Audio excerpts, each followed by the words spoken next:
Okay, hello everybody, welcome back to another video, and with this update, a lot of YouTubers are with a sour taste in their mouth because of this update, because honestly, I can kind of agree, this update was pretty underwhelming, but we needed a small update, and I'm just going to kind of go over why the positives and negatives, what could have been changed in this update, and how you can prepare for the next update if this scenario happens again, or etc, etc, etc. We're just going to go over a lot in this video.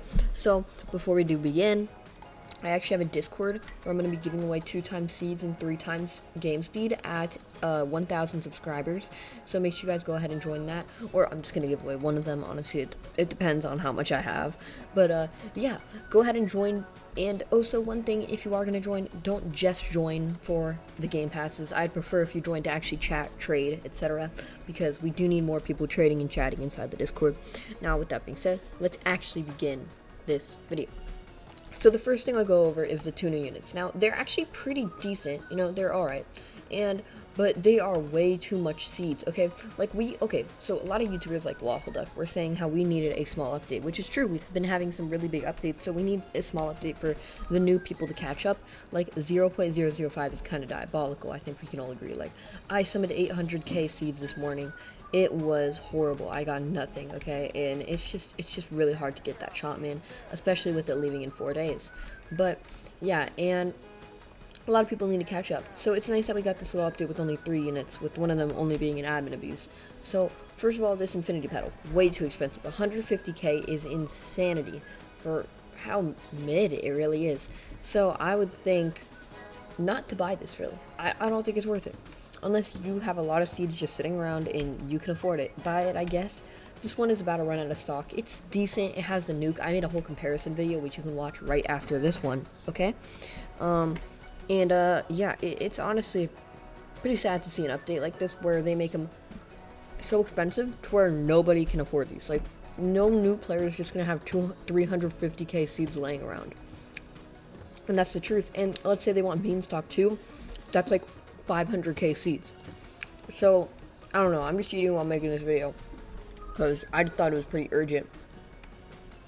But yeah, I guess, yeah, that's basically the first topic of the video. Next is how many limiteds and timers are in the game right now. Last time we got a actual summon, right here is the actual summon, which brought really underwhelming units. Now, don't get me wrong, some of these are decent. Okay, Mudwaller, it's alright. Attack deals 30 times more damage. It can be pretty good, I guess. Robo Flower honestly sucks. UFO Seedling, very good spawner for beginners. Okay, I will say UFO Seedling is very good. Now, that's the last, really summon we got. And the last other summon we got was the Blossom, which is limited. And then the second update for anime was this. So I do get the anime stuff being limited since it's not really a gardening thing, But I think we have way too many timers and limiteds in this game.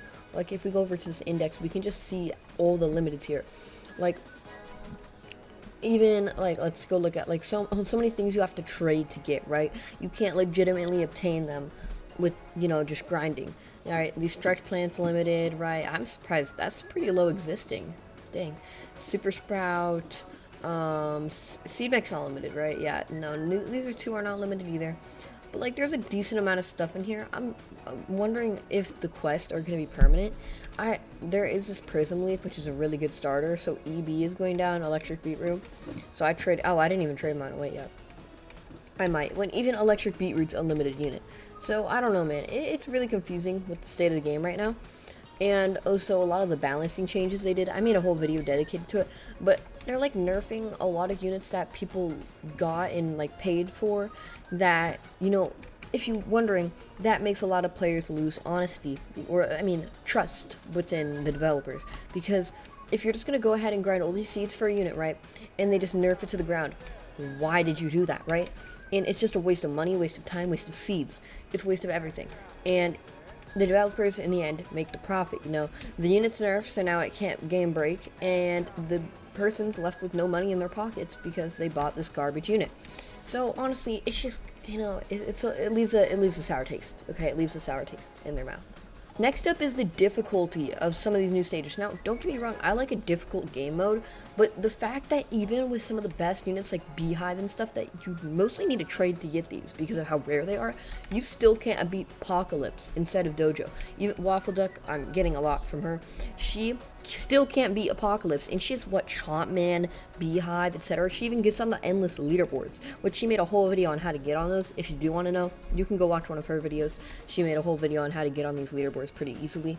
And yeah, I don't know, man, it's pretty crazy how hard this can be. I feel like they should definitely tone it down just a little bit, especially for how little seeds you can get from it, especially when you have like a game like Survival, which I would say Survival is actually more skill based because you need to dodge and weave and be locked in for almost over 2 hours, if you know, on the long term, to get it.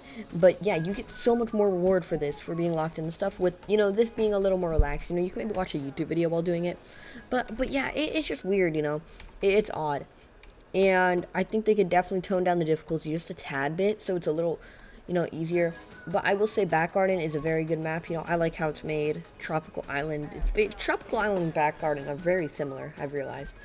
But yeah, that's mainly some of the issues difficulty-wise that definitely need to be fixed. And in this last segment of the video, I'm just gonna go tell you guys what's going away and how you could prepare a little bit for this. I'm not gonna tell everything on how to prepare because I plan to make a full video. Sorry if I'm speaking a little fast, I just like to. But yeah, I'm gonna make a full video on how to prepare for the update. But for now, I'm just gonna kind of give like a rundown, you know, numbed down version of what I'm gonna say. First of all, this Blossom Crate, okay? I'm just going to be real. Spend all of your seeds on this, okay? Spend every single bit of it. Because this Chomp Man is going to be worth so much when it's gone because of how rare it is.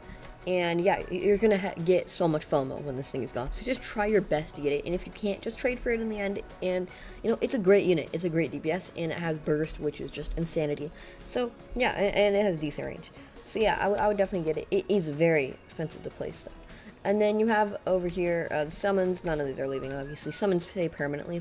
I will say, there is so many summons in the game, though. I feel like some of them are very useless and need, like, a refresh, you know? Like, some of these units, like, dude, nobody really uses some of these nowadays, you know? Like, I don't know. Do you really put Venus in your setup or Bloodvine? Like, it's weird, you know? It makes you want to stick to the current metas instead.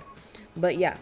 Next is PvP. You're going to want to have a good loadout because I'm guessing it's rather going to be one like first wave 50, right? Whoever can beat it faster, or it's going to be endless, whoever can, you know, last the longest, which I don't know, that seems a little weird. So I'm assuming it's going to be a wave based who can get it done faster type of thing.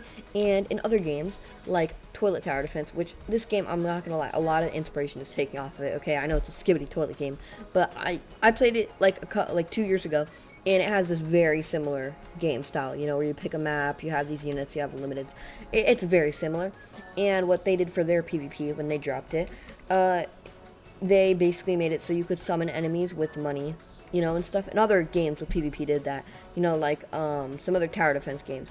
So I'm assuming you can pay, not Robux or seeds, like you can pay in-game cash, you know, to place your units. To summon things on the other side. You'll see. I can put an example right now. I'll go do it right now, actually. I'll go into one of those games.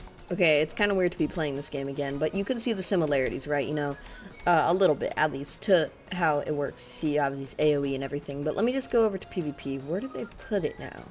I have not touched this game in, like, a year. Let me go look for that.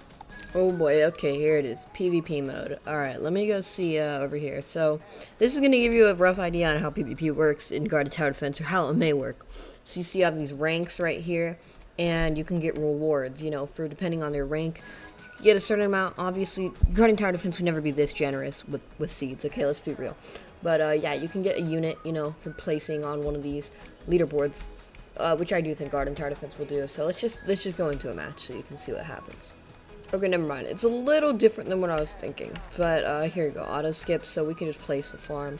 But, yeah, you could see they don't have the thing that I was thinking where, you know, you could, summon units onto their other side to fight back. Guarded Tower Defense may have that. I don't really have an example I can put, so, sorry. But, I can show you how this is, might work. So you can see it's basically the wave is different depending on, the person.